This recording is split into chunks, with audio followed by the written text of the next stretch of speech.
আসসালামু আলাইকুম, সবাইকে আমন্ত্রণ জানাচ্ছি অভয় টিভির পক্ষ থেকে। আমি নাফিসা তাবাসসুম। বাগেরহাট জেলা জামায়াতে ইসলামীর পক্ষ থেকে পিআর পদ্ধতি নির্বাচন সহ ৫ দফা দাবিতে বাগেরহাট জেলা প্রশাসকের মাধ্যমে প্রধান উপদেষ্টা বরাবর স্মারকলিপি পেশ করা হয়েছে। কেন্দ্রীয় ঘোষিত কর্মসূচির অংশ হিসেবে রোববার ১২ অক্টোবর সকালে বাগেরহাট ধানসিঁড়ি থেকে সংক্ষিপ্ত সমাবেশ শেষে মিছিল সহকারে বাগেরহাট জেলা প্রশাসকের কার্যালয়ে গিয়ে জড়ো হয়। এখান থেকে বাগেরহাট জেলা জামায়াতে আমির মাওলানা রেজাউল করিমের নেতৃত্বে হাজার হাজার নেতৃবৃন্দ নিয়ে বাগেরহাট জেলা প্রশাসকের দপ্তরে গিয়ে জেলা প্রশাসকের হাতে স্মারকলিপি তুলে দেন।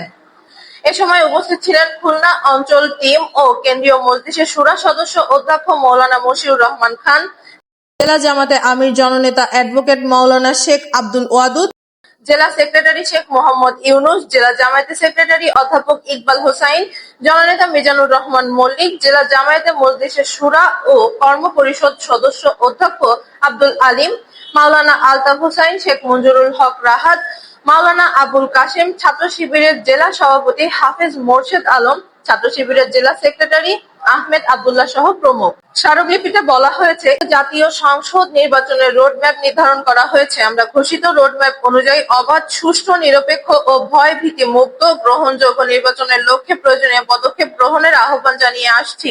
আমাদের অতীত অভিজ্ঞতা অনুযায়ী কালো টাকার ব্যবহার বন্ধ, ভোট কেন্দ্র দখল, পেশিশক্তি প্রদর্শন ও ভোটের বিভিন্ন অনিয়ম ও অতৎপরতা বন্ধ, কোয়ালিটি সম্পন্ন পার্লামেন্ট এবং দক্ষ আইন প্রণেতা তৈরি সহ প্রতিটি ভোট পদ্ধতিতে নির্বাচনের জন্য জোর দাবি জানিয়ে আসছি।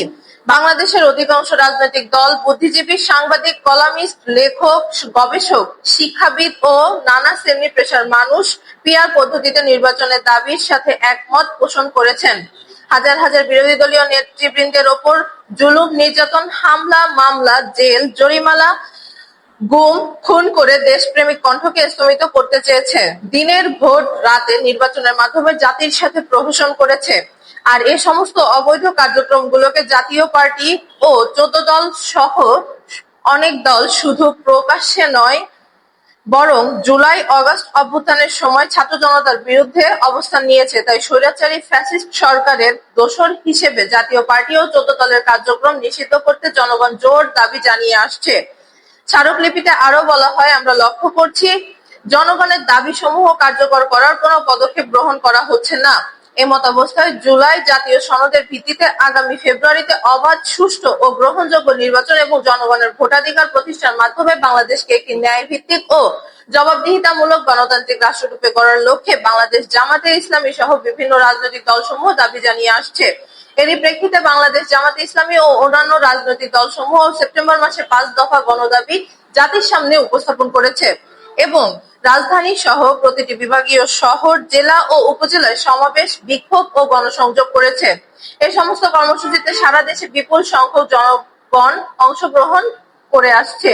এছাড়াও এই কর্মসূচিতে আরো অংশগ্রহণ করেন জামায়াতের সদর উপজেলার আমির মাওলানা ফেরদৌস আলী, ফকিরহাট উপজেলা আমির মাওলানা এবিএম তৈয়বুর রহমান, কচুয়া উপজেলা আমির মাওলানা রফিকুল ইসলাম, মোংলা উপজেলা আমির আবু হানিফ ও বাগেরহাটের পৌর আমির মাওলানা শামীম আহসান সহ বিভিন্ন সাংগঠনিক শাখার নেতৃবৃন্দ।